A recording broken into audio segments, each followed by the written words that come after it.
దేవుని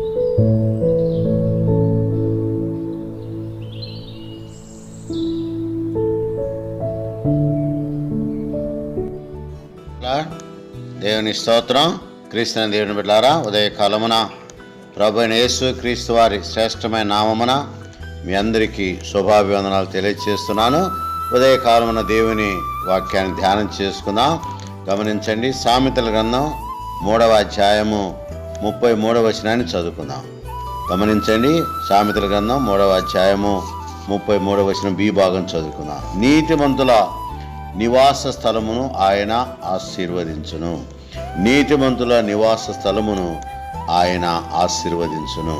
దేవుని బిడ్డలారా, గమనించండి, ఉదయకాలమున నీతిమంతుల యొక్క నివాస స్థలమును ఆయన ఆశీర్వదించును. ఎవరు నీతిమంతులు అని ఒకసారి మనము ఆలోచిస్తే, అబ్రహాము దేవుని నమ్మెను, అది అతనికి నీతిగా ఎంచబడ్డది. కాబట్టి దేవుని యందు నమ్మిక ఉంచు వారిని నీతిమంతులుగా తీర్చబడినట్లుగా లేఖనాన్ని బట్టి మనం గమనిస్తున్నాం. కాబట్టి మన నివాస స్థలమును దేవుడు ఆశీర్వదించాలి అంటే మనము నీతిమంతులుగా ఉండాలి, నీతిని అనుసరించే వారిగా ఉండాలి. నీతిమంతులు దేవుని యొక్క సన్నిధిలో దీవించబడతారన్న విషయాన్ని దేవుని బిడ్డలారా జ్ఞాపకం చేసుకుందాం.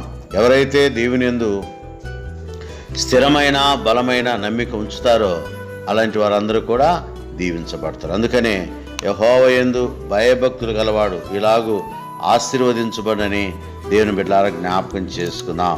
దేవుని బిడ్డలారా, గమనించండి, దేవుని కృపావరాలు పొందుటకు, దేవుని ఆశీర్వాదాలు పొందుటకు మనము ఎదురు చూడాలి. అలా ఎదురు చూసినప్పుడు మన గుడారములను లేక మన నివాస స్థలమును ఆయన ఆశీర్వదించే దేవుడని దేవుని బిడ్డలారా జ్ఞాపకం చేసుకుందాం. అందుకనే యెహోవా యందు నమ్మిక ఉంచువారు కదలక నిత్యము నిలుసు సియోను కొండలాగుంటారని భక్తుడు తెలియజేస్తున్నాడు. అంత మాత్రమే కాదు, యెరూషలేము చుట్టూ పర్వతం ఉన్నట్లుగా యెహోవా ఇది మొదలుకొని నిత్యము తన ప్రజల చుట్టూ ఉండునని లేఖనకర్త మనకు తెలియజేస్తున్నాడు. కనుక దేవుని బిడ్డలారా, గమనించండి, మనము దేవుని యందు స్థిరమైన బలమైన నమ్మిక ఉంచి జీవించుటకు, దేవుని యొక్క సాన్నిధ్యంలో మనం ముందుకు సాగుటకు, మరి దేవుడు ఇచ్చిన వాగ్దానం ప్రకారము ఆయన ఆశీర్వాదం పొందుటకు దేవుడు ప్రేమతో పిలుస్తున్నాడు.